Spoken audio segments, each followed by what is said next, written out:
প্রিয় দর্শক, আপনারা অবশ্যই জেনে থাকবেন যে ব্রিটিশ শাসনামল থেকে শুরু করে নিয়ে 47-এর দেশভাগ এবং 71 থেকে শুরু করে নিয়ে 24-এর গণ-অভ্যুত্থান, এই পাক ভারত উপমহাদেশে বা এই বাংলাদেশে যতগুলোই বড় বড় ঘটনা ঘটেছে, দেশ সংস্কার, দেশ রক্ষার যতগুলো পট এসেছে, প্রত্যেকটা জায়গাতেই অগ্রণী ভূমিকা রেখেছেন এদেশের আলেম সমাজ। কিন্তু দুঃখের ব্যাপার, বাংলাদেশের যে কয়টি প্রাচীন শিক্ষা ব্যবস্থা প্রচলিত আছে তার মধ্যে অন্যতম একটি শিক্ষা ব্যবস্থা হচ্ছে কওমি শিক্ষা ব্যবস্থা। এতটা সত্ত্বেও আজকের 24-এর গণ-অভ্যুত্থান যে বৈষম্য বিরোধী একটা অবস্থান থেকে গণ-অভ্যুত্থানে রূপ নেওয়ার ব্যাপারটা, এর পরেও বৈষম্য যেন শেষ হচ্ছে না। এত প্রাচীন একটা শিক্ষা ব্যবস্থা প্রচলিত হওয়া, বাংলাদেশে প্রায় 2.25 কোটি নাগরিক যে শিক্ষার সাথে সম্পৃক্ত, সে শিক্ষার রাষ্ট্রীয় কার্যকরী কোনো মান নেই।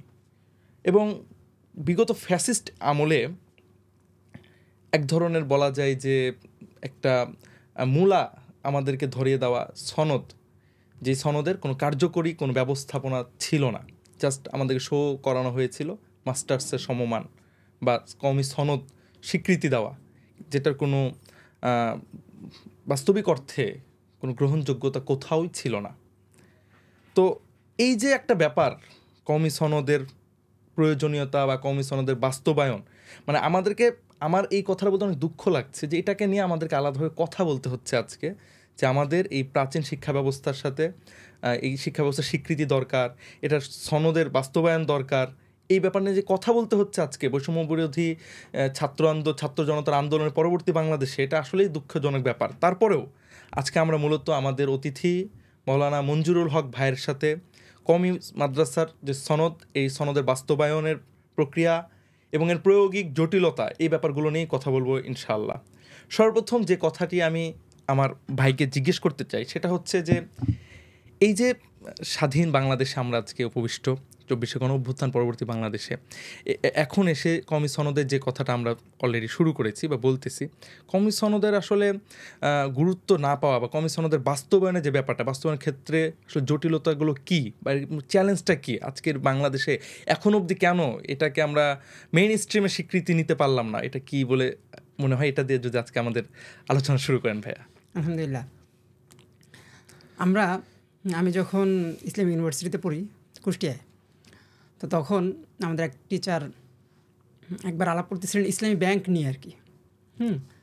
যে ইসলামী ব্যাংক তাদের যে কার্যক্রম এবং তাদের যে ইচ্ছা সুদ মুক্ত অর্থনীতি, তো সেগুলোর ক্ষেত্রে সমস্যা কি এবং সম্ভাবনা কি, এই টাইপের আর কি।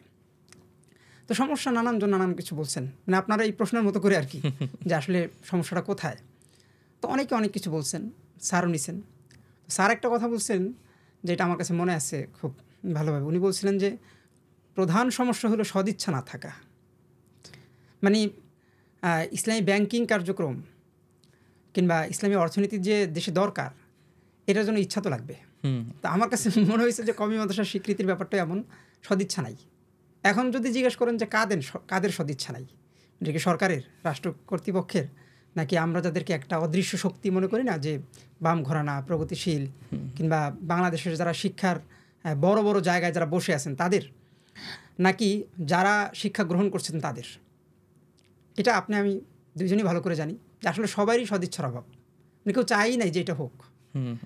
যারা চায় তারাও এত শক্তিশালী কেউ না, এবং তাদেরকে অনেক আগে আমার কাছে মনে আছে, ধরেন দেওবন্দ আন্দোলনের সময়ে যেই আলোচনাগুলো শুরু হয়, মিস্টার মাওলানা এরকম একটা ব্যাপার স্যাপার ঘটে, তাদেরকে এক ধরনের মিস্টার বানায় দেওয়া হয় যারা চায়। মানে তারা হলো এক ধরনের, মানে কি বলে, ব্রাত্য হয়ে থাকে না, যে তারা কেন চায়, তারা কি আসলে আমাদেরকে ভালো চায় নাকি খারাপ চায়।